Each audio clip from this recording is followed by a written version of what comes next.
बहुत कन्फ्यूजन है। लोग बात कर रहे हैं सडनली ग्लोबल इन्वेस्टिंग की, मेटल की। लोग बात कर रहे हैं कि इक्विटी ने तो एफडी जितना रिटर्न किया है। I wanted to talk about this four things today. People are so good, वो 30% भी पैसा कंपाउंड नहीं कर पाए लाइफ में। One of the greatest investor Warren buffet 20-22% पे पैसा कंपाउंड किया। राकेश झुनझुनवाला ने 20-22% पे पैसा कंपाउंड किया है। तो यूएस में जो रिटर्न आया है पिछले साल, more than 50% came only from 7 stocks. China में जो रिटर्न आया, more than 50% came only from 6 stock. Korea में आया only from 2 stocks और ताइवान में only from 1 stock. और ये सारे के सारे stock AI related chip, semiconductor, वो वाली कंपनियां थी। कौन सी असेट कैटेगरी टेबल पे नहीं है? इंडिया टेबल पे नहीं है। As an investor you need to figure out कि कहाँ क्राउड ज्यादा भाग रहा है और कहाँ क्राउड देख नहीं रहा है। आपको ढंग का पैसा बनाना तो आपको वहां जाना चाहिए जहां क्राउड नहीं देख रहा है। जब आपका पैसा बनता है ना तो आप स्मार्ट दिखते हो और जब स्मार्ट दिखते हो ना, that is very bad for risk management. 26 जनवरी 2026 को हम वीडियो शूट कर रहे हैं रिपब्लिक डे को। यहाँ से 3 साल बाद, 5 साल बाद, 10 साल बाद इंडियन इक्विटी मार्केट का रिटर्न देखिए and you can compare with most global market in the world because nobody have a range like India has. Indian women bought close to 10,000 ton of gold. That asset category has gone up 3 times, 4 times, 10 years में करीब 6-7 times approximately बढ़ गई है. So what Indian women did, they went long on gold and went short on dollar. And they did without any understanding of macro geopolitics. तो आज हमको सबसे बड़ी सीख सीखनी है ना भारतीय महिलाओं से। वो क्या सीखनी है? They made money in gold. क्यों उन्होंने गोल्ड में पैसा बनाया बताइए। मैं डॉग को सड़क पे बिना लीश के कभी कभी छोड़ता हूँ, अच्छे जगह खुला जगह मिला तो डॉग कभी मेरे से आगे भागता है, कभी पीछे रह जाता है, कभी साइड में जाता है, कभी स्निफ करता है, इधर भागता रहता है और मैं चलता रहता हूँ। लोगों को लगता है कि मैं डॉग के पीछे जा रहा हूँ, but I keep going on my way, I come back. Dog कितना भी आगे पीछे भागता रहेगा, finally the dog will come to the owner. खाली SIP करना है, पैसा ऐसा नहीं सोचना है। आपको देखना है कि इस बाजार में कहाँ पैसा डालना और किस तरह पैसा डालना, ये 2 मैट्रिक्स बहुत जानना जरूरी है।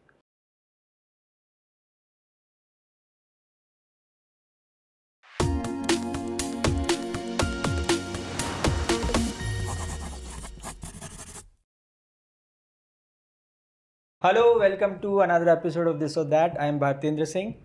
बहुत कन्फ्यूजन है। लोग बात कर रहे हैं सडनली ग्लोबल इन्वेस्टिंग की, मेटल की। लोग बात कर रहे हैं कि अरे इक्विटी ने तो एफडी जितना रिटर्न किया है। तो I wanted to talk about this four things today. Global investing ये नॉइज़ है या करना चाहिए? मेटल ये पास हो गया है या कैसे हमारे असेट मिक्स में होना चाहिए? मार्केट्स फ्लैट हैं, हमें इसे किस तरीके से देखना चाहिए? और आज की तारीख में अगर कोई इन्वेस्टर अपना पोर्टफोलियो स्ट्रक्चर करना चाहे तो किस तरह के प्रोडक्ट मिक्स होने चाहिए? इसके लिए हमारे साथ आज विजय मंत्री जी हमारे साथ दोबारा हैं। तो welcome sir. Thank you very much sir. दोबारा तीसरी बार आप तीसरी बार आप आए। Thank you very much. तो सर सबसे पहले स्टार्ट करते हैं जिस पे सबसे ज़्यादा नॉइज़ है इस वक्त, मेटल के ऊपर। मेटल बोलना पड़ रहा है, पहले तो सिर्फ गोल्ड की बात होती थी, अब मेटल बोलना पड़ रहा है। तो लोग बहुत बात कर रहे हैं, गोल्ड, सिल्वर, कॉपर की भी बात कर रहे हैं, एल्यूमिनियम की बात कर रहे हैं। तो कैसे देखना चाहिए लोगों को कि जिनके पास नहीं है क्या उनको लेना चाहिए, या जिनके पास है उनको और ऐड करना चाहिए? ये जो इतना अच्छा रिटर्न आ गया है ये सस्टेन हो पाएगा? किस तरीके से लोगों को देखना चाहिए इसको? ये लोगों का अलग अलग नज़रिया होता है इन्वेस्टमेंट करने का। मेरा नज़रिया होता है कि कौन सी असेट कैटेगरी ज़्यादा प्रेडिक्टेबल है और कहाँ प्रोबेबिलिटी ऑफ इन्वेस्टमेंट परफॉर्मेंस ज़्यादा अच्छी आ सकती है। अभी आप पूरा मेटल देखो तो it is completely driven by demand and supply कि कॉपर का डिमांड क्या रहने वाला है, कॉपर का नया यूज़ आ गया, सिल्वर का नया यूज़ आ गया, गोल्ड बिकॉज ऑफ डॉलर डिबेसिंग की वजह से अप्रिसिएशन हुआ है। तो इन चीज़ों का प्रिडिक्शन करना बहुत मुश्किल है और मार्केट में आपको हर असेट कैटेगरी के बुल और बेयर मिल जाएंगे और जब भी वो असेट कैटेगरी अच्छा करती है तो उस कैटेगरी के बुल की बातें याद आती है। वो आके बोलते हैं कि मैंने 1 साल पहले, 3 साल पहले, 5 साल पहले ये बोला था। अभी सिल्वर ने 100% के ऊपर रिटर्न दिया है, गोल्ड ने 70% के ऊपर रिटर्न दिया है। ये पीपल आर सो गुड, वो 30% भी पैसा कंपाउंड नहीं कर पाए लाइफ में। One of the greatest investor Warren buffet 20-22% पे पैसा कंपाउंड किया। राकेश झुनझुनवाला ने 20-22% पे पैसा कंपाउंड किया है। तो अगर आप 50-60% वाला कैप्चर करते रहो continuously, you become very very good. You मतलब आप अगर 1 करोड़ रुपए लेके चले ना, 50% कंपाउंड करें तो अपने लाइफ टाइम में इंडिया की जीडीपी के ऊपर आपका वेल्थ हो जाएगा। तो ये बातें करना ये मेरे हिसाब से बहुत मुश्किल है।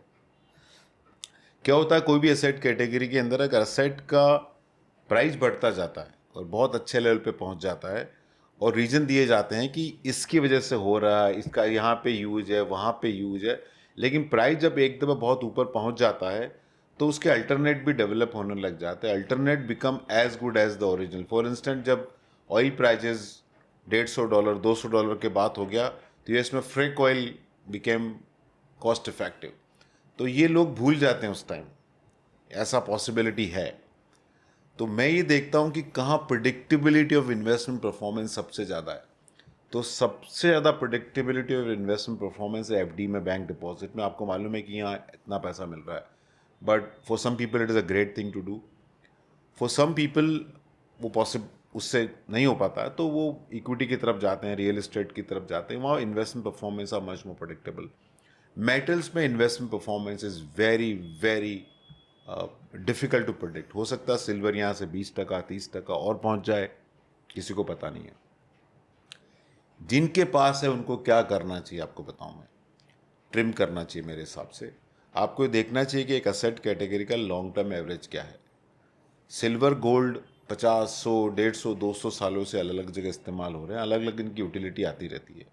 कोई टाइम सिल्वर एक्चुअली फोटोग्राफी के अंदर भी इस्तेमाल होता था, लेकिन उसका सिल्वर के दाम बढ़े तो उससे दूसरी चीज़ आने लग गई। तो आपको ये देखना है कि लॉन्ग टर्म एवरेज क्या है। अगर लॉन्ग टर्म एवरेज के ऊपर रिटर्न छूट रहा आपका, तो जो भी एक्सेस रिटर्न छूट रहा है वो आपको धीरे धीरे ट्रिम करते जाना चाहिए मेरे हिसाब से यहाँ पे। और जिन्होंने पैसा नहीं डाला है, अगर आपको गोल्ड और सिल्वर में डालना है तो मिनिमम आपका 10 साल का व्यू रहना चाहिए। Don't expect the magic. हो सकता है 20% रिटर्न छूट जाए आपका, हो सकता है, नोबडी नोज, लेकिन probability of now going forward silver and gold outperforming is very challenging. तो अब नेक्स्ट जो बहुत बात हो रही है वो हो रही है ग्लोबल इन्वेस्टिंग की। सिल्वर मेटल की के अलावा इस पर सडनली लास्ट 1 साल से ऐसा लग रहा है कि पता नहीं इंडियन मार्केट तो क्यों ही कर रहे हैं लोग। एंड एवरीबडी सेइंग कि there was always a talk about कि होम बायर्स नहीं होना चाहिए, थोड़ा आपका लोकेशन होना चाहिए, बट सडनली बहुत बात हो रही है। कुछ कमेंट्स भी आए कि 96% of opportunities are in global markets. तो उस पर मैं समझना चाहता हूँ कि ये जो ग्लोबल इन्वेस्टिंग है, is it a noise, is it really so much better, या किस तरह का एलोकेशन इसमें हमें करना चाहिए? तो जो भी बोलता है 96% is outside India, it mean India का market cap world market cap का 4% है। बट सबसे बड़ा कौन सा है? 70% is US market. So when you talking about global market, you essentially talking about US market investing. तो मैं थोड़ा डीप जाना चाहता हूँ कि आप कंट्रीज़ को देखिए और इंडिया को देखिए, और अलग अलग एंगल से समझने की जरूरत है इंडिया को। Why India is a structural bull market, it is not a opportunistic play. और मैं थोड़ा डीप में जाके आपको समझाने की कोशिश करता हूँ। पहला हम लेते हैं लैंड मास।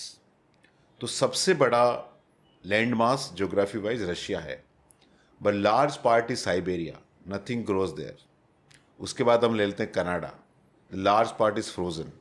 उसके बाद ले लेते हैं ब्राज़ील, रियो सिटी है, रियो सिटी के अंदर ब्राज़ील की 40% पॉपुलेशन रहती है। इमेजिन करिए इंडिया में एक सिटी में 60 करोड़ लोग रह रहे हैं। उसके बाद आता है ऑस्ट्रेलिया। आप Melbourne, Sydney, Hobart, Perth, Adelaide, ये 5-6 टेस्ट प्लेइंग डेस्टिनेशन है। वहाँ 98 to 99% ऑफ ऑस्ट्रेलिया की पॉपुलेशन रहती है। Then we come to China. China को हू लाइन डिवाइड करती है। जो नॉर्थ वेस्ट का एरिया है, जहाँ 54% ऑफ एरिया है, खाली 6% लोग रहते हैं वहाँ पे। और जो साउथ ईस्ट का एरिया नीचे वाला, वो 46-47% ऑफ चाइना का टोटल एरिया है। 94% पॉपुलेशन चाइना की वहाँ पे रहती है। Now compare India. India every inch is habitable, every inch is you can produce agriculture products. तो अभी कच्छ में भी आप देखिए कि नार उग रहे हैं। So every part of India is actually is liveable.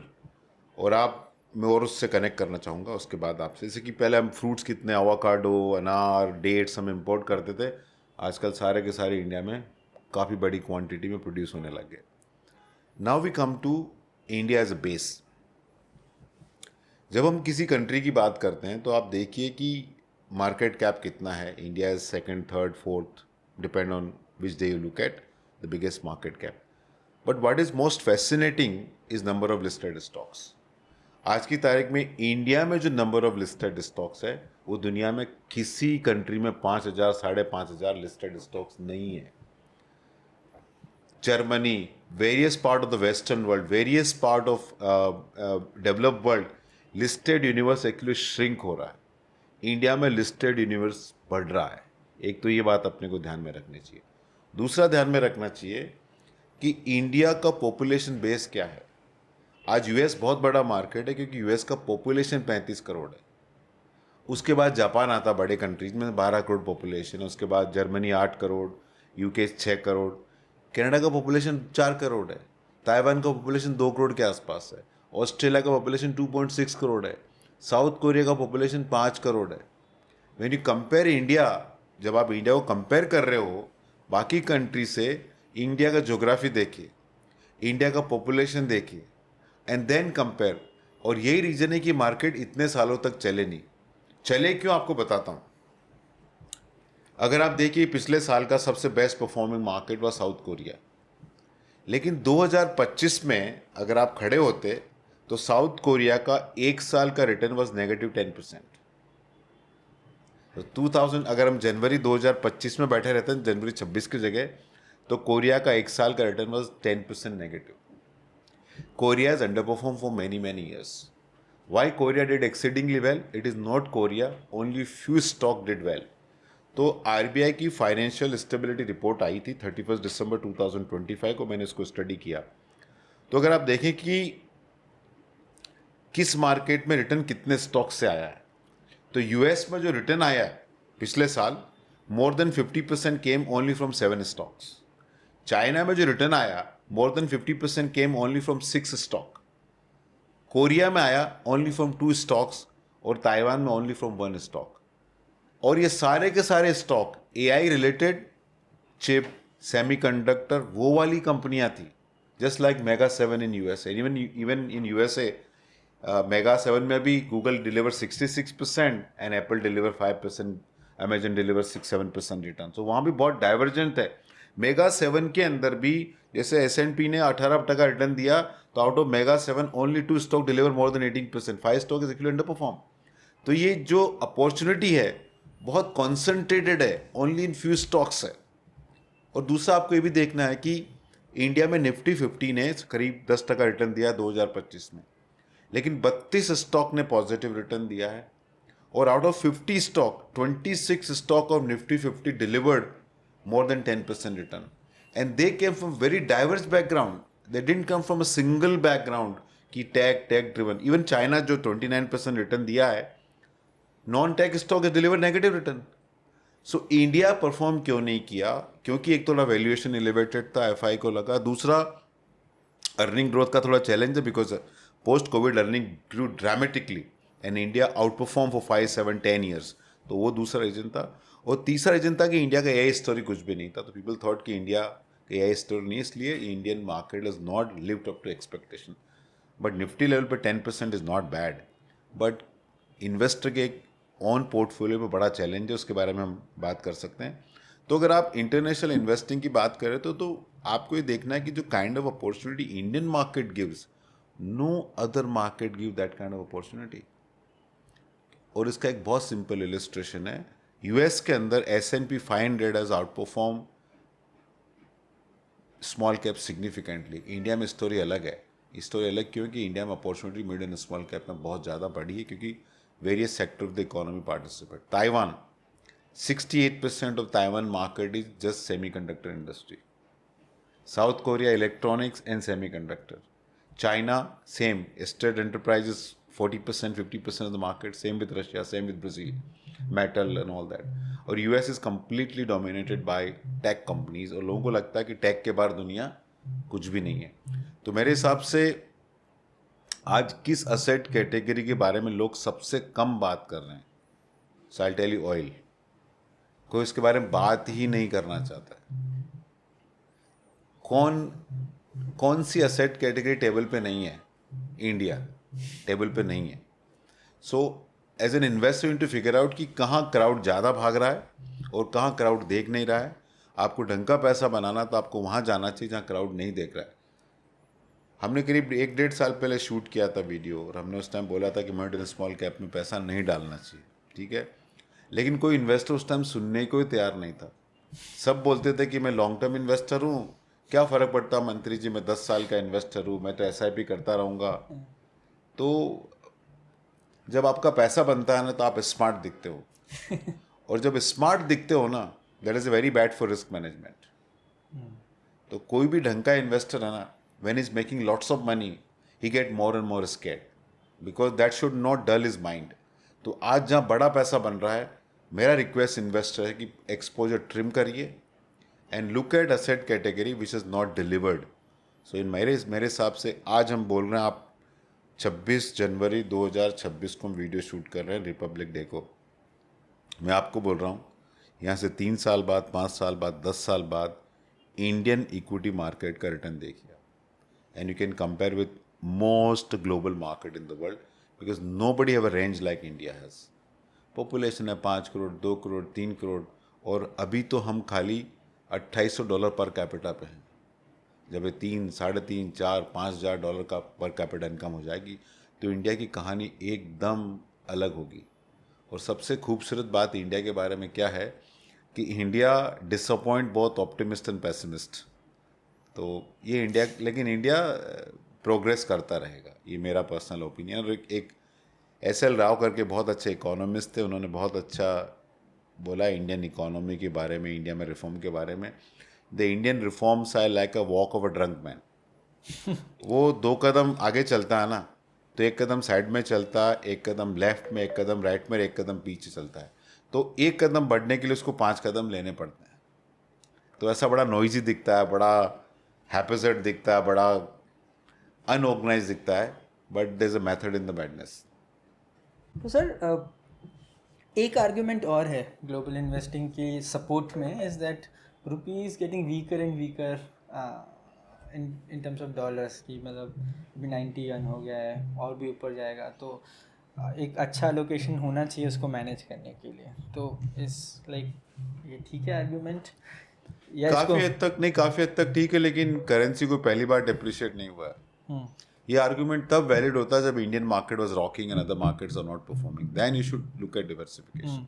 अभी तो रिटर्न चेसिंग हो रही है वेरी ऑनेस्टली। तो currency has been depreciating 3 to 4% for last 70 years. Independent के टाइम ₹1 $1 था ना, तब से तो हम 91 टाइम एक्चुअली हो गए हैं। और अभी जो करेंसी डेप्रिसिएशन हुआ ना, among all the currency depreciation, this was not the worst. Global financial crisis 2000, Asian crisis, covid time, और जब टेपर टेंट्रम हुआ, at that time the currency depreciate 15-16%। तो अभी तो it is par for the course.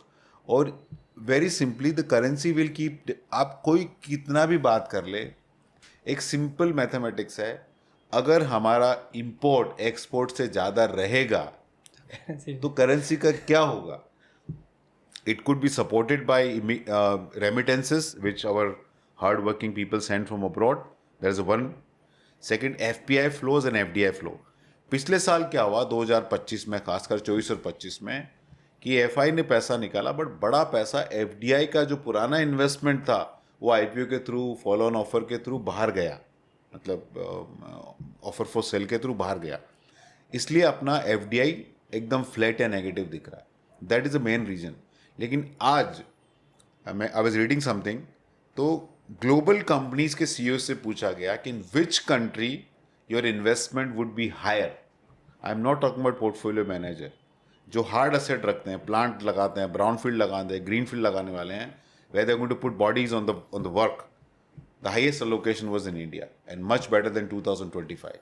तो there's a confidence in people कि India, और आप अब सिंपल मैथमेटिक्स लगा लीजिए ना यार, हम 6-7% ग्रो करते रहेंगे ना, और 10-20 years the kind of bandwidth, kind of tailwind will create is going to be amazing.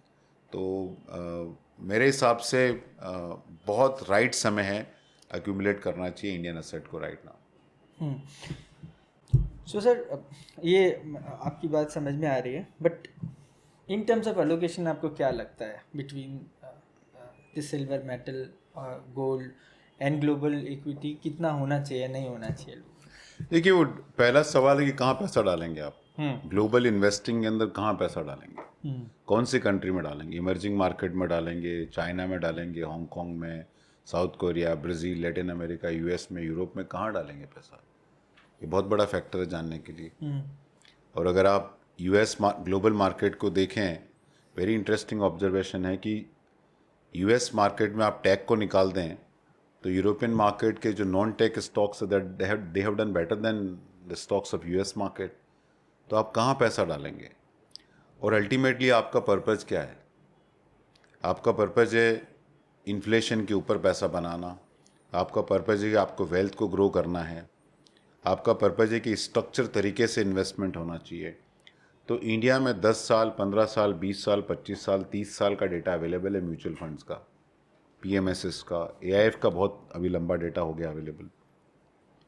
वहाँ इन्वेस्टमेंट परफॉर्मेंस देखिए, ऑन एन एवरेज 15% पे पैसा कंपाउंड हुआ है इंडिया में। अगर आपको वो पैसा भी सफिशिएंट नहीं लग रहा है, 15% पे पैसा कंपाउंड हुआ मतलब हर 5 साल में आपका पैसा डबल हो गया। तो 5 साल में डबल, 10 साल में 4 गुना, 15 साल में 8 गुना, 20 साल में 16 गुना, 25 साल में 32 गुना, 30 साल में 64 टाइम। बट ऑन एवरेज 30 साल में म्यूचुअल फंड ने कम से कम आपका 100 गुना के ऊपर पैसा बना के दिया। हिस्ट्री है। और हिस्ट्री ये है जब इंडिया का जीडीपी पर कैपिटा इनकम बहुत लो था, डिस्क्रिशनरी स्पेंडिंग बहुत कम थी। अभी तो और बढ़ने वाला आने वाले पीरियड के अंदर। तो मेरे हिसाब से अगर आपको खाली बीइंग फैशनेबल रहना है तो अलग बात है, लेकिन अगर आपको सिंपल इन्वेस्टिंग करनी है और 12 से 15% पैसा कंपाउंड करना है तो Indian market will continue to offer fantastic opportunity और कंपाउंड वेट 12 to 15%। उसके ऊपर आपको पैसा बनाना है तो you should be able to identify which market will do well. Europe has done exceedingly well. But Europe 20-20 साल तक अंडर परफॉर्म किया है। तो कब आप पैसा डालते यूरोप में? 3 साल पहले डालते, 5 साल पहले डालते, 10 साल पहले डालते, तब भी मार्केट अट्रैक्टिव लग रहे थे। तो what was the trigger point? The trigger point is कि अभी रिटर्न अच्छा आ गया है, अभी हमारे ध्यान में आ रहा है। तो अल्टीमेटली तो वही बात होगी, हम बोलते रहते रिटर्न चेज मत करो, बट लेकिन इन्वेस्टर करता ही करेगा वो। देखिए, आप खाना खाने गए, वेडिंग सीजन चल रहा है इंडिया में, पानी पूरी का काउंटर लग रहा है, मिठाई का काउंटर लग रहा है, एक ग्रीन सब्जी का काउंटर लग रहा है, सलाद का काउंटर लग रहा है, तो कहाँ ज़्यादा भीड़ मिलेगी आपको? तो वो, लेकिन इन्वेस्टिंग के अंदर वो नहीं करना चाहिए मेरे हिसाब से। आपको थोड़ा काउंटर इंट्यूटिव काम करें तो आपके लिए ज़्यादा अच्छा रहेगा। और जो चीज़ जवान को बड़ी अच्छी लगती है ना, वो आपकी सेहत के लिए अच्छी नहीं होती है। और जो इन्वेस्टमेंट के बारे में बात की जाती है जो करेंट ट्रेंड से थोड़ी अलग होती है, वो आपको सुनने में अच्छा नहीं लगता है, बट हो सकता है वो ज़्यादा आपके लिए अच्छा परफॉर्मेंस करके दे। 2008 में ग्लोबल फाइनेंशियल क्राइसिस आई, इक्विटी मार्केट टैंक्ड, लेकिन 2008 से 2013 के बीच में म्यूचुअल फंड से इतना पैसा निकला and all of that money went into real estate. और इक्विटी मार्केट के बारे में लोग जोक्स बना रहे थे, अभी वापस चालू हो गया इंडिया में कि आया था मुझे अभी एक जोक आया था सिल्वर कि is new gold and FD और निफ्टी को कंपेयर किया, बोलते FD is better and FD. हाँ, वो होता है। देखिए, पिछला एक्सेप्ट लास्ट 2 इनिंग परहैप्स से better Harshad Rana score better than Surya Kumar Yadav and batting. तो वो होता है, वो तो ये कोई equity is not a linear asset category.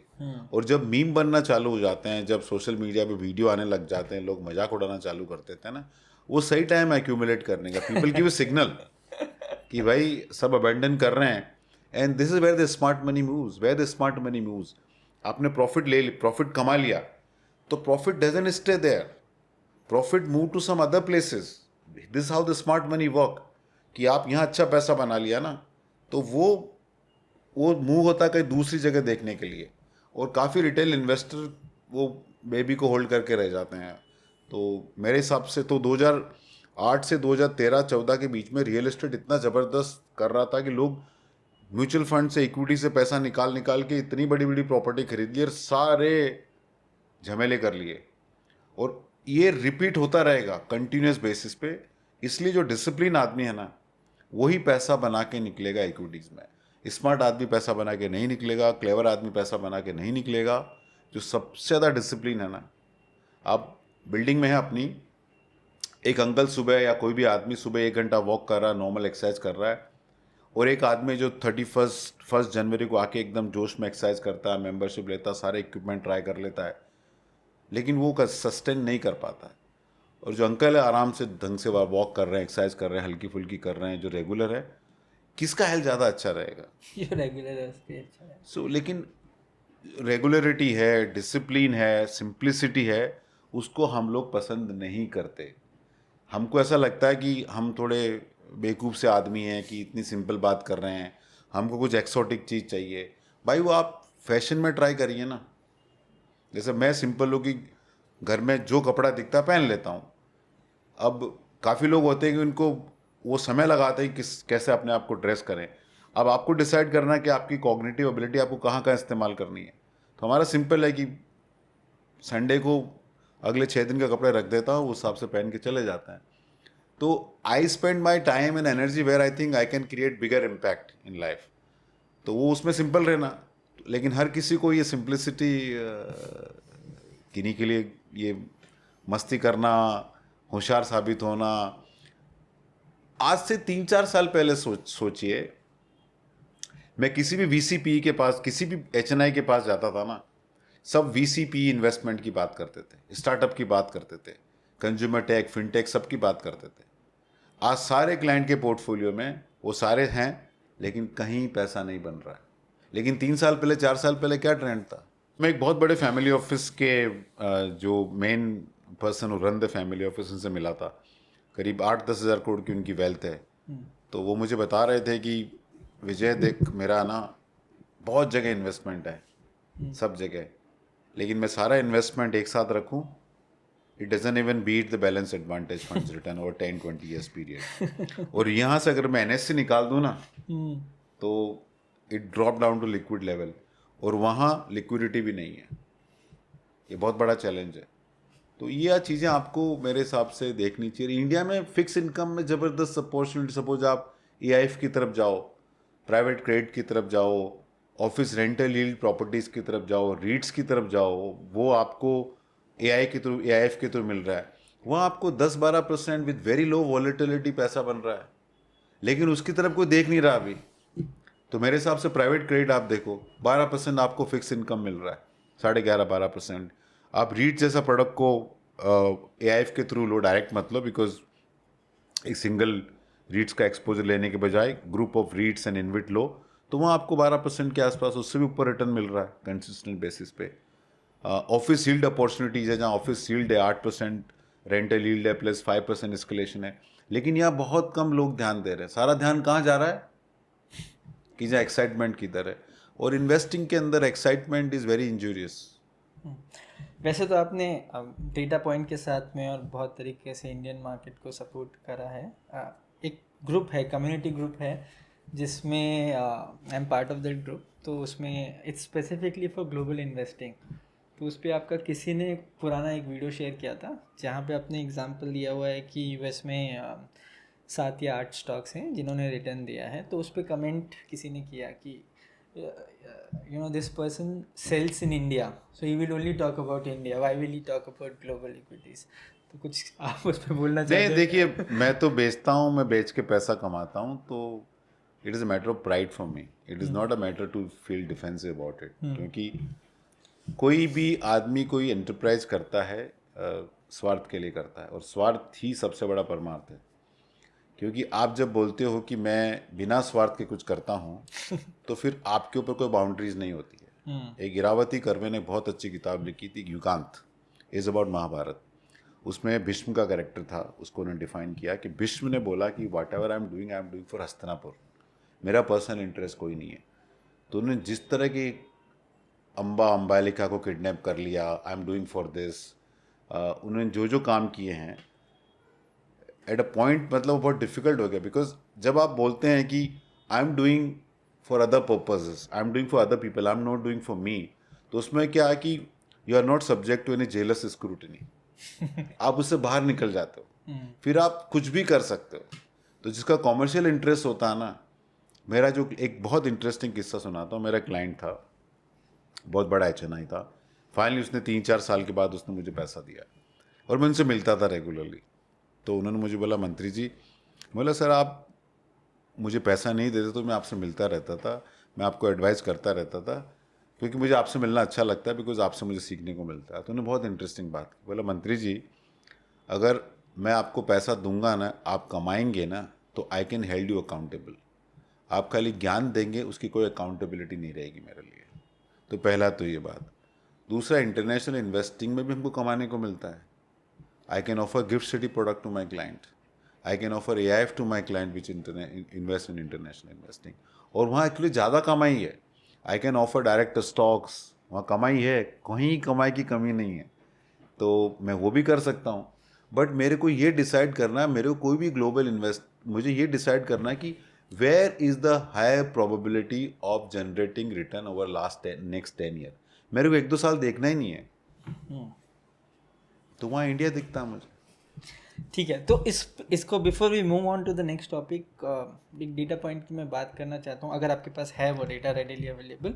तो अगर हिस्टोरिकल रिटर्न्स अगर हम कंपेयर करना चाहें इंडियन मार्केट्स का और ग्लोबल मार्केट्स का, तो how do they fare compare to each other in India has last? consistently remained in top 5 countries as far as investment performance is concerned, in spite of recent 1 year underperformance by Indian market.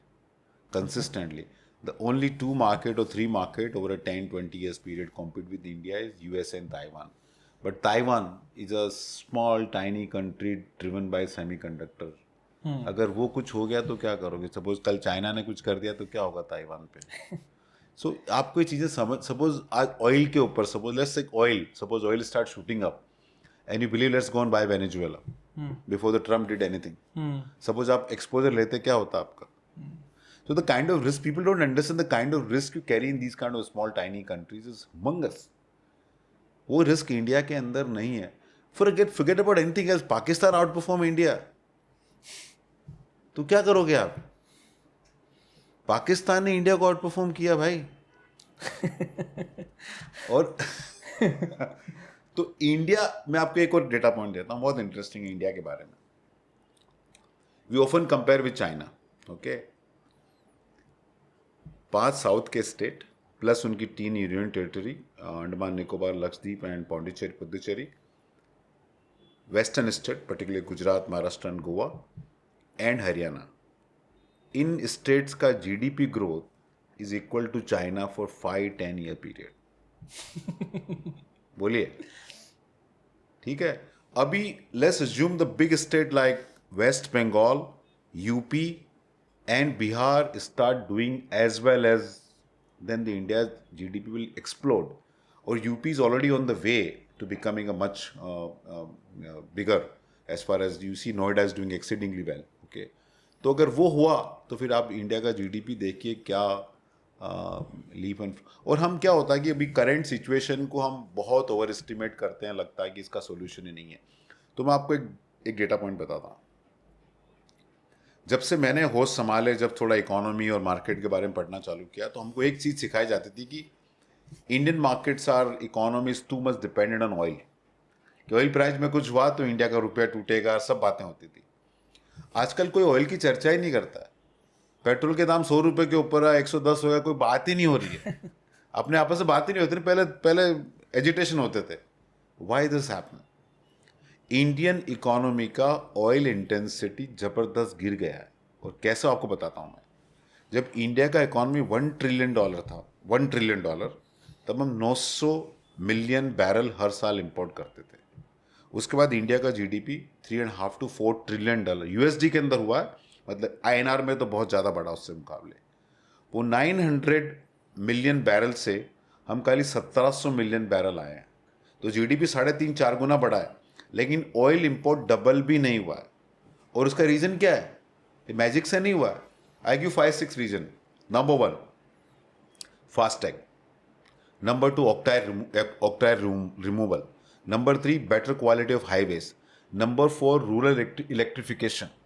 Number five, electrification of train. And number six, renewable energy.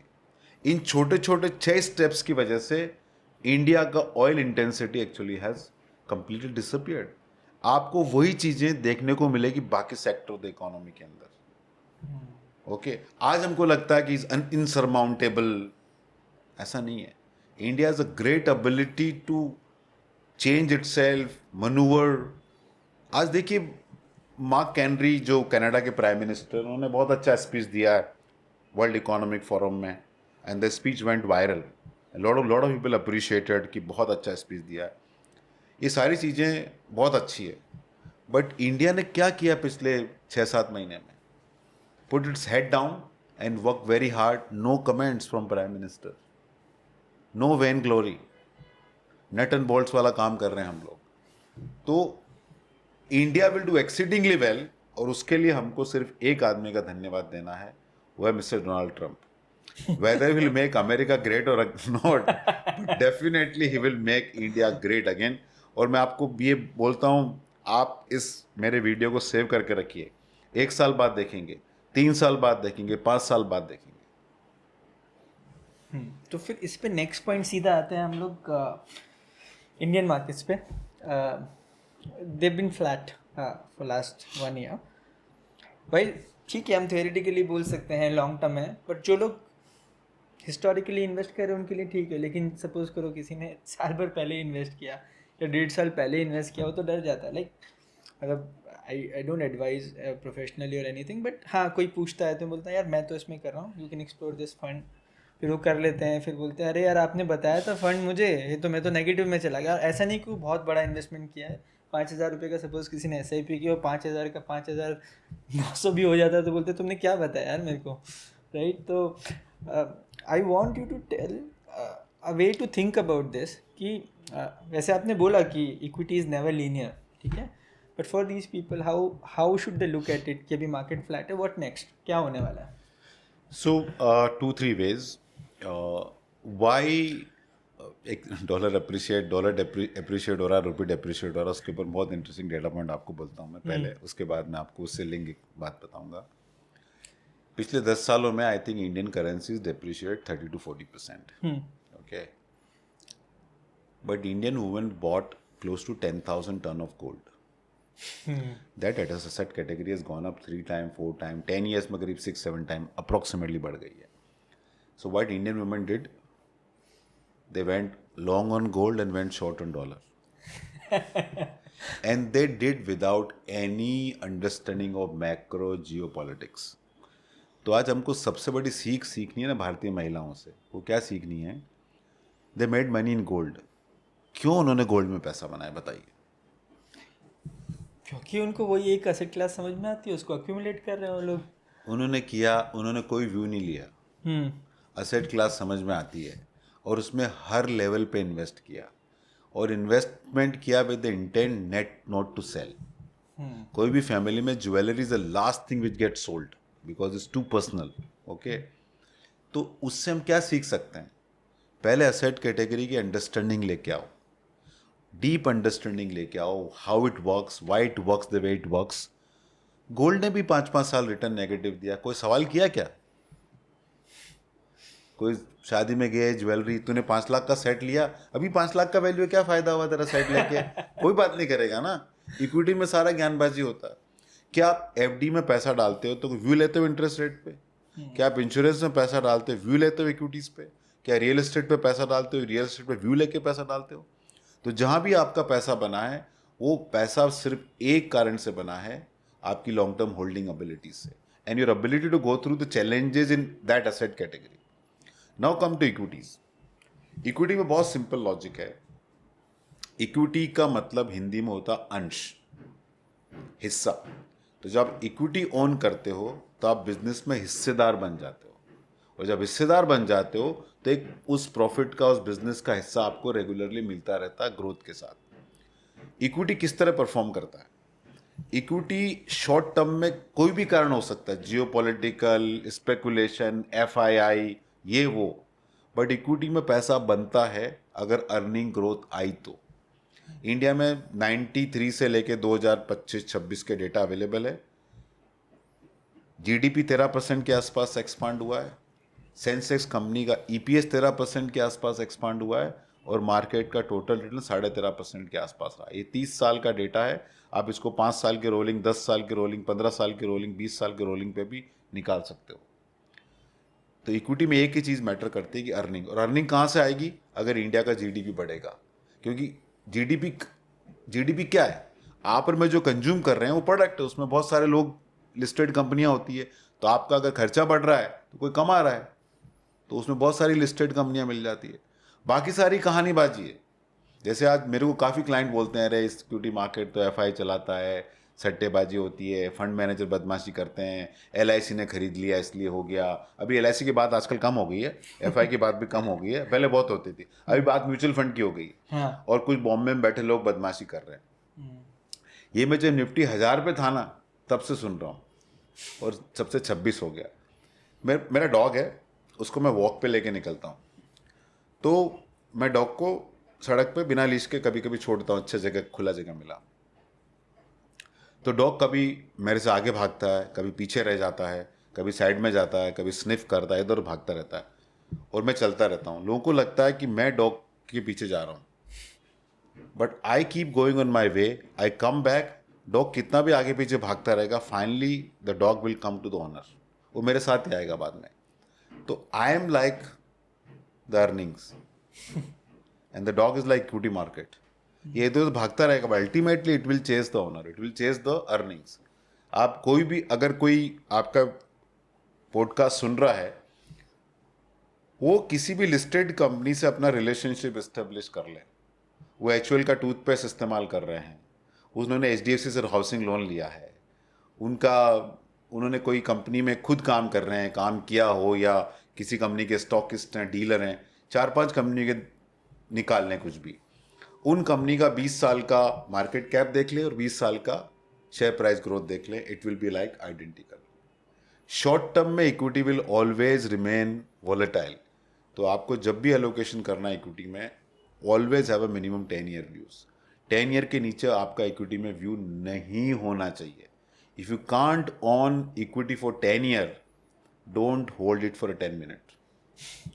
आप एक बहुत interesting data point आपने बात की थी 2 funds के data की, कि एक फंड ज़्यादा कर रहा था और एक कम कर रहा था, और लोगों ने जो कम कर रहा था उससे पैसा निकाल के बड़े वाले। नहीं, वो ऐसा था कि काफी लोग, क्या होता है कि they keep switching the winner. हाँ। तो आज परफॉर्मेंस देखते हैं। हाँ। कि काफी क्लाइंट अपना पोर्टफोलियो देखते हैं, तो बोला ये फंड ने तो बहुत अच्छा रिटर्न दिया और ये फंड खराब रिटर्न देता है। हाँ। ये हर आदमी के साथ होता है, हर एडवाइजर के साथ होता है, क्लाइंट के साथ, खुद के साथ होता है। तो वो क्या करते हैं कि जिस फंड ने बहुत अच्छा रिटर्न दिया वहां से पैसा निकाल के, जिस फंड ने बहुत खराब रिटर्न दिया वहां से पैसा निकाल के जिस फंड ने बेस्ट रिटर्न दिया वहां डाल देते हैं।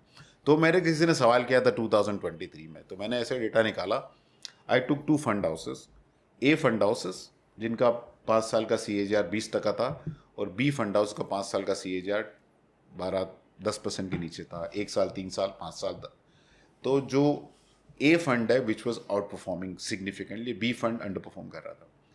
तो किसी के पास 2023 में वो होता तो वो क्या करता, बी फंड से निकाल के ए फंड में डाल देता। उसके एग्जैक्टली 2 साल बाद सिचुएशन एकदम रिवर्स हो गई, बी वाला आउट परफॉर्म, ए वाला एक्चुअली नीचे रह गया।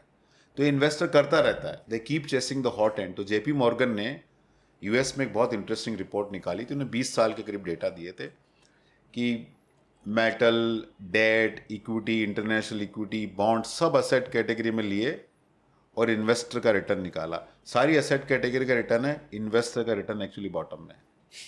इन्वेस्टर ने सारी असेट कैटेगरी में पैसा डाला, लेकिन उसका रिटर्न बॉटम में है, क्योंकि they keep chasing the recent past performer and then keep switching. तो मेरे हिसाब से आपको इन्वेस्टिंग के अंदर पोस्टमार्टम से पहले प्री मॉर्टम करना चाहिए। अगर आप कहीं भी इन्वेस्ट कर रहे हैं तो प्री मॉर्टम करें। प्री मॉर्टम क्या होता है कि आज मैं पैसा डाल रहा हूं, क्या होगा। सपोज आज मैं एलोकेशन डाल रहा हूं गोल्ड में, सिल्वर में, डेट में, इक्विटी में, क्या होगा। सपोज गोल्ड 20% नीचे गया तो क्या होगा, सिल्वर 20% ऊपर गया तो आज मैं डेट में पैसा डाल रहा हूँ, जैसे आपने बोला एफडी को आउट परफॉर्म नहीं किया. Suppose today I am allocating my clients money into debt and equity.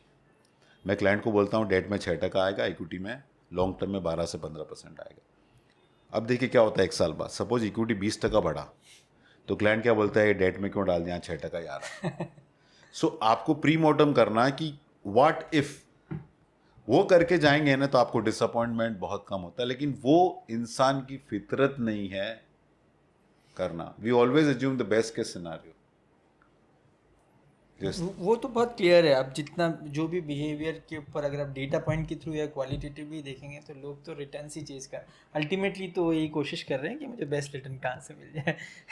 Asset allocation बहुत मुश्किल है लोगों के लिए. नहीं, असेट एलोकेशन एक्चुअली बात ही मुझे समझ में नहीं आती, क्योंकि असेट एलोकेशन आप कैसे डिसाइड करोगे. उसमें आपको टाइम पे पैसा निकालना पड़ता है, उसमें टैक्स इंसिडेंट है, आपको क्या मालूम असेट एलोकेशन क्या होगा आपका. How to decide that. तो इसलिए मतलब आप देखिए Arjun, one of the best archer of his time, winner of many battles. उससे बड़ा योद्धा था क्या उस टाइम में. लोग भाले चला रहे थे, but the best way to win a war is through archery, because you can hit enemy from long distance. But even that kind of person in the battlefield got confused. तब भगवान श्री कृष्ण आए, बोला तेरे को क्या करना चाहिए, क्यों करना चाहिए. Even the person of that calibre, Hanuman ji भी अपना शक्ति भूल जाते थे. तो हम तो लेसर मॉडल हैं. आपने टैक्सेशन की बात की, I hope it's not unrelated question, but कहीं पे मैंने पढ़ा था, आप ही का शायद कमेंट पढ़ा था कि इंडियन इक्विटी बेसिकली उसमें टैक्सेशन कम लगता है, तो ये थोड़ा नहीं, लोग बोलते हैं कि equity returns are tax lesser, अच्छा, इसलिए इक्विटी पर टैक्स बढ़ना चाहिए. ओके. पहले equity was tax free with STT. अभी पहले 10% किया, 12.5% किया. एक्चुअली कंप्लीट मिसनोमर है. Equity is tax highest. Okay, मैं आपको एक्सप्लेन करता हूँ. 3 एंटरप्राइज है, तीनों का कैपिटल 1000 रुपया सपोज करो. एक एंटरप्राइज है, वहाँ 10% डेट है, सॉरी 10% इक्विटी, 90% डेट है. यू कांट हैव 100% डेट वाला एंटरप्राइज. एक में पहले एंटरप्राइज में 10% इक्विटी है, 90% डेट है. दूसरे एंटरप्राइज में 50 डेट है, 50 इक्विटी है. तीसरे में 100% इक्विटी है. 3 एंटरप्राइज हो गए. अब वो 1000 रुपये पे वो एंटरप्राइज 200 रुपया साल का मुनाफा कमा रहा है. 200 रुपये प्रॉफिट हो गया. उस 200 रुपया में पहले वाले में जो बॉन्ड होल्डर है 90% डेट, उनका इंटरेस्ट कम होगा. दूसरे वाले में 50% वालों का कम होगा. तीसरे वाले में कोई बॉन्ड होल्डर है नहीं, जीरो उसमें इंटरेस्ट है. उसके बाद जो पैसा आएगा उस पर 30% हमने टैक्स एज्यूम किया. ओके. उसके बाद जो पैसा आएगा वो इक्विटी इन्वेस्टर के लिए होगा, and assume 12.5% tax on that. और जो बॉन्ड होल्डर है जो इंटरेस्ट लेके जाएगा उस पर भी टैक्स लगेगा 30%. तो आई डिड अ कैलकुलेशन कि 10% डेट वाले पे आप कितना टैक्स दे रहे हो, 50% डेट वाले पे आप कितना टैक्स दे रहे हो, और 100% इक्विटी पे आप कितना टैक्स दे रहे हो. Tax of enterprise, tax of business holder and tax of equity owner, all 3. तो highest tax is paid by equity owners, क्योंकि एंटरप्राइज लेवल पे कोई इंटरेस्ट नहीं है तो पूरा का पूरा 30% टैक्स लग रहा है. उसके बाद जो गेन आ रहा है उस पर आप 12.5% दे रहे हैं. तो आप देख लीजिए, मैं आपके साथ शीट शेयर करूंगा, अपने ऑडियंस को दिखा दीजिए. वो equity is being tax the highest. हमको ऐसा ऑप्टिकल इल्यूजन है कि इक्विटी में टैक्सेशन कम है. इक्विटी में टैक्सेशन कम नहीं है, क्योंकि एंटरप्राइज पे वो आप काउंट नहीं कर रहे जो एंटरप्राइज दे रहा है. एंटरप्राइज देने के बाद आपको पैसा आ रहा है, इंटरेस्ट सब देने के बाद आपको पैसा आ रहा है, उसके ऊपर भी आप और टैक्स लगा रहे हो. और उसके अंदर एसटीटी स्टैम्प ड्यूटी तो डाला ही नहीं मैंने. तो equity is not tax less. ये बहुत बड़ा मिसकंसेप्शन इकोनॉमिस्ट लोगों के अंदर है. ये मिथ मेरे हिसाब से डीबंक करना चाहिए हम लोगों को. Before we move on to the next segment, आपके जो पहले वाले वीडियोस थे उसमें आपने HDFC फ्लेक्सी कैप का लॉन्ग टर्म होल्डिंग का आपने व्यू दिया था. उसमें कमेंट्स आए थे कि नहीं समझा हमको, ये गलत है कैलकुलेशन, ऐसे कुछ कमेंट आए थे. तो अगर आप उसको और सिंपल तरीके से समझाने की कोशिश कर सके तो.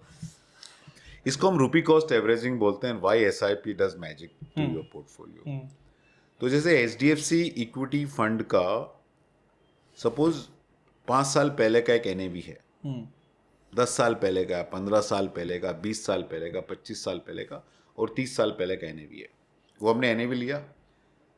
अब 5 साल पहले का एनएवी लेते हैं, उसके बाद हर फर्स्ट ऑफ एवरी मंथ उसका एनएवी लेते हैं हम लोग। तो 60 महीने का एवरेज आ गया एनएवी का, 120 महीने का आ गया, 180 महीने का आ गया, 240 महीने का आ गया, 300 महीने का आ गया, 360 महीने का आ गया। तो अपना अर्थमेटिक एवरेज आ गया एनएवी का। वो एक एनएवी का अर्थमेटिक एवरेज है 60 महीने 120 जो भी है। लेकिन उसी पीरियड में अगर हमने एसआईपी की होती तो जो एसआईपी का कॉस्ट आता है वो इस एवरेज अर्थमेटिक एवरेज से 5 साल में 19% कम आता है, 15 साल में 27-28% कम आता है, 20 साल में 50% के ऊपर कम आता है, 25 साल में 75% कम आता है, और 30 साल के पीरियड में इस फंड का एनएवी 10 रुपये था बिगनिंग में, अभी 2000 के ऊपर है। 360 महीने का एनएवी का एवरेज 360 55-60 रुपये के आसपास है। लेकिन उसी 360 महीने में आपने एसआईपी की है ना, तो आपको 50 रुपये 31 रुपये लगा कॉस्ट टोटल। वो होता क्यों है? क्योंकि जब भी कोई आप असेट कैटेगरी को फिक्स क्वांटिटी खरीदते हो और फिक्स अमाउंट खरीदते हो, दोनों में बहुत बड़ा फर्क है। Let me explain you through a simple stock. Suppose आपने एक, हम इलस्ट्रेशन पर्पज के लिए लेते हैं, आईसीआईसीआई बैंक का शेयर लिया, आपने सोचा कि मैं हर महीने एक शेयर खरीदूंगा। तो जो 200 रुपये दाम था 200 रुपये लगे, 1000 रुपये दाम था 1000 रुपये लगे, 2000 रुपये दाम था 2000 रुपये लगा। लेकिन आपने उल्टा डिसाइड किया कि मैं 1000 रुपये का शेयर हर महीने खरीदूंगा। तो जब 200 रुपये दाम था आपके पास 5 शेयर आए, जब 2000 दाम था तो आपका आधा शेयर ही आया। तो आपका average cost in volatile asset category is always lesser when you buy a fix amount not fix quantity. ये आप गोल्ड में भी देख लीजिए। गोल्ड में पिछले 40 सालों में अगर आपने हर धनतेरस को 10 ग्राम सोना खरीदा तो 40 सालों में 400 ग्राम सोना आ गया आपको, और इसकी कॉस्ट से 8 लाख रुपए आई, तो 20,000 रुपया पर ईयर हो गया। लेकिन आपने रिवर्स किया कि 20,000 रुपये का गोल्ड में हर महीने खरीदता तो आपको 400 ग्राम की जगह 1100 ग्राम सोना आया। क्योंकि जब आप फिक्स क्वांटिटी खरीदते हो तो 4,000 रुपये दाम था तो 4,000 रुपये ही आपने लगाया। जब फिक्स अमाउंट खरीदते हो तो 4,000 रुपये दाम था, आपका पैसा 20,000 रुपये लग रहा था, आपको 10 ग्राम की जगह 50 ग्राम गोल्ड आया। तो वो डेटा आप निफ्टी पे रन कर सकते हो, सेंसेक्स पे रन कर सकते हो। हाँ, इसके अंदर टाइम वैल्यू ऑफ मनी नहीं डाला मैंने, ये डालना चाहिए, but for a layman this a very powerful tool to understand कि क्यों ये होता है, और इसलिए एसआईपी इन्वेस्टर पैसा बनाता है। तो जैसे आपको एक इलस्ट्रेशन देता हूं मैं, एक फंड की एनएवी 10 रुपया है, वो फंड की एनएवी 8 रुपया हो गई, तो फंड की एनएवी 20% टूट गई। अब 10 रुपये की एनएवी पे आपने 10,000 रुपये की एसआईपी कर रखी थी सपोज, तो 10 रुपये की एनएवी पे आपको 1000 यूनिट आए। लेकिन 8 रुपये की एनएवी हुई तो आपकी एनएवी 20% टूटी, लेकिन नंबर ऑफ यूनिट्स आपको 1250 आ गए। तो NAV drop 20%, number of unit went up 25%। Same अगर उस फंड की एनएवी 5 रुपये हो जाती है तो एनएवी 50% टूटी, लेकिन number of units gone up 100%। तो अगर एसआईपी इन्वेस्टर हैं आप, तो आपको तो प्रे करना चाहिए कि हर पहली तारीख को मार्केट टूट जाए। ये उस टाइम डाइजेस्ट करना बहुत पेनफुल होता है। लेकिन जब भी आप एसआईपी के बूमिंग रिटर्न देखेंगे, it came after the period of this kind of volatility, this kind of flat market, down market, उसके बाद जबरदस्त आपके रिटर्न छूटे हैं पोर्टफोलियो। तो फिर उस हिसाब से तो अभी जो लॉन्ग टर्म इन्वेस्टर है जिसको नेक्स्ट 10-15 साल में अपने गोल्स अचीव करने हैं, पैसा बनाना है, उसके लिए तो बहुत अच्छी अपॉर्चुनिटी है अभी, तो उसको इन्वेस्ट करना चाहिए। तो मेरा नेक्स्ट क्वेश्चन यही है कि फ्रॉम टुडे पीपल, उनका प्रोडक्ट मिक्स क्या होना चाहिए and how should they look at the market now? तो क्या है कि equity will remain volatile asset category, that will unnerve many people. इसलिए बहुत कम लोग पैसा बनाए। हम कितने पॉडकास्ट कर लें, कितने ज्ञान कर लें, गांव गांव में राम कथा हो रही है, गांव गांव में पंडित जी भाषण दे रहे हैं, बातें कर रहे हैं, इतने टीवी चैनल आ गए, लेकिन हम वैसे के वैसे ही रहने वाले हैं, हमारी फितरत नहीं बदलने वाली। तो इसलिए आपको गुरु बहुत ज़्यादा ज़रूरी है। तो मेरे हिसाब से this is one of the very good time to look at start accumulating units, because मैं आपको थोड़ा डेटा पॉइंट बताता हूँ। अल्टीमेटली मार्केट में पैसा बनेगा और अर्निंग आई तो, और अर्निंग आती है जीडीपी एक्सपांड होती है। तो बेट हमने फेस देखे हैं मार्केट में जहाँ जीडीपी एक्सपांड हो रही है लेकिन कॉर्पोरेट अर्निंग नहीं बढ़ रही है। हमने फेस देखे वहाँ जीडीपी एक्सपांड हो रही है, कॉर्पोरेट अर्निंग भी बढ़ रही है, लेकिन मार्केट रिटर्न नहीं दे रहा। ये फेजेस आते हैं मार्केट में। Sometime GDP run head of EPS, sometime EPS run head of GDP, sometime market run head of both of them. Financial year 2000 से लेकर 2004 के पीरियड में अर्निंग ग्रू जस्ट 7% CAGR. उस time 10 year bond in 2012 government of India bond was 13% और earning growth was 7%. लेकिन किसी ने उस पीरियड में 2000 से 2004 में यूनिट एक्यूमुलेट किया होता तो 5, 6, 7, 8 में मार्केट 3-4 गुना बढ़ा. Similar we have seen from 2014 to 2017 के पीरियड में जब earning growth was just 2% for 4 year period. लेकिन उस टाइम किसी ने यूनिट एक्यूमुलेट किए होते हैं ना तो बहुत बड़ा आपका पैसा बन गया.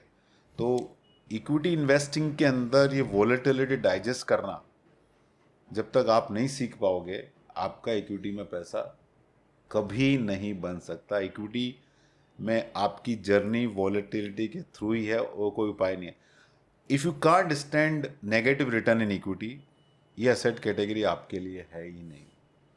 The best investor the investor who goes through this volatility. अब अच्छा जाबाज कौन होता है, अच्छा बैट्समैन कौन होता है जो टफ कंडीशन में मैच खेल जावे.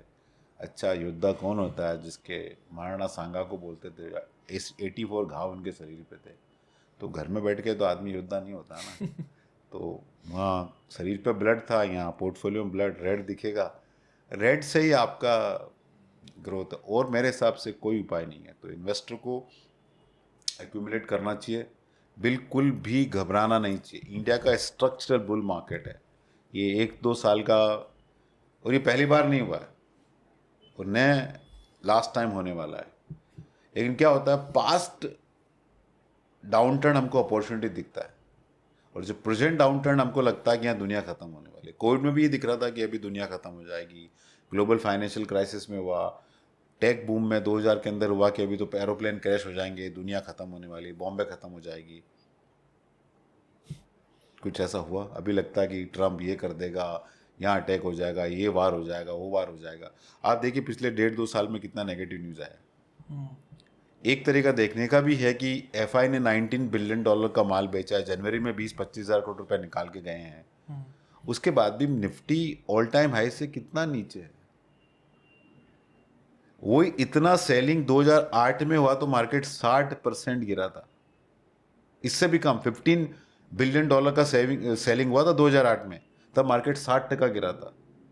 अभी 22 बिलियन का सेलिंग होने के बाद भी मार्केट क्या है, टॉप से. तो घबराने का मेरे हिसाब से बिल्कुल भी.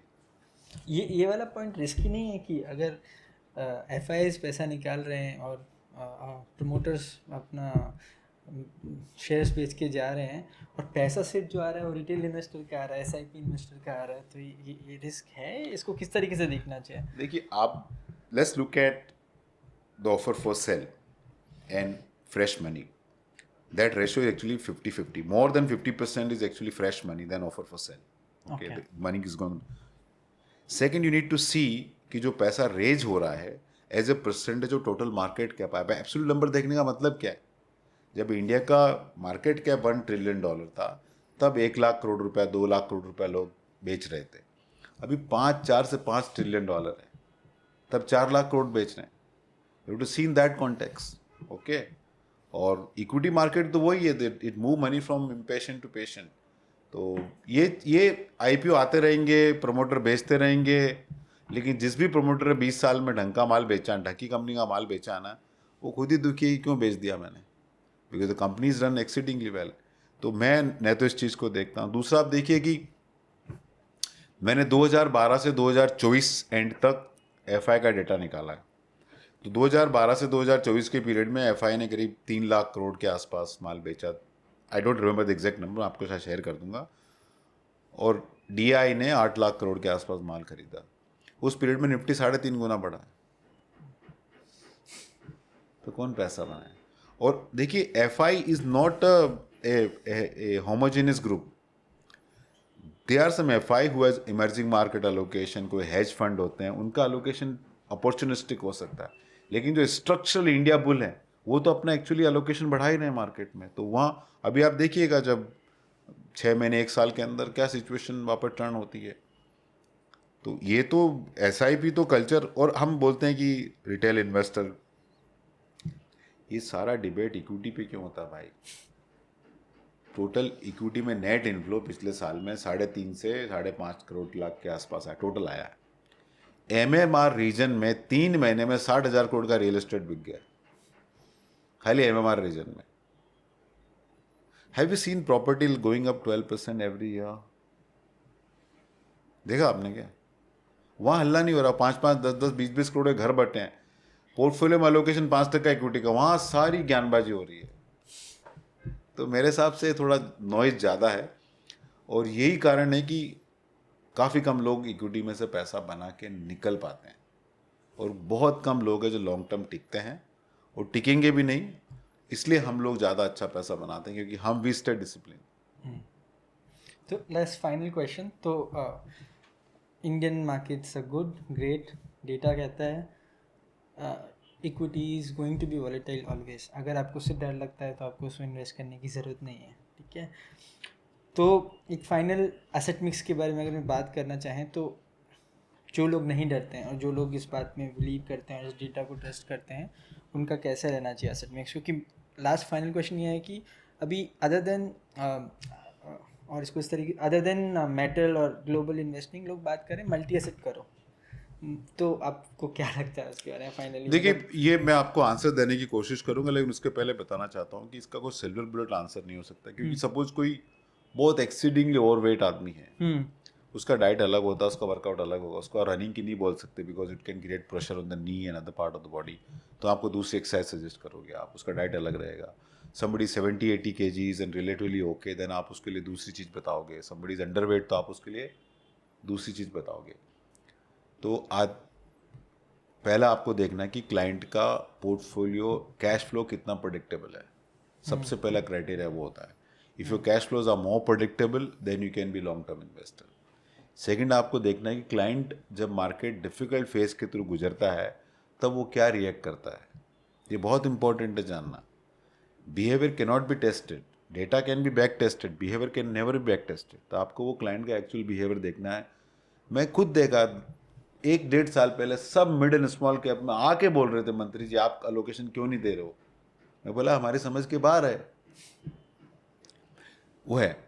तो how one should do allocation, okay. मेरे हिसाब से मैंने आपके शो पे पहले ही बोला है कि आपको अगले 3 से 5 साल के जो खर्चे हैं अपने सारे, वो डेट और डेट ओरिएंटेड प्रोडक्ट में ही डालना चाहिए मेरे हिसाब से, लेकिन वहाँ किसी भी तरह का आपको रिस्क नहीं लेना चाहिए।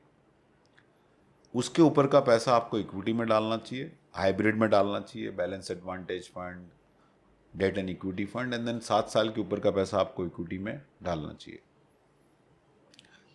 लेकिन उतना ही पैसा इक्विटी में डालना चाहिए कि इस लेवल पे आप 15-20% वॉलेटिलिटी बर्दाश्त कर सकते हैं। आप बर्दाश्त कर सकते हैं कि 6 महीने 1 साल रिटर्न नहीं आएगा।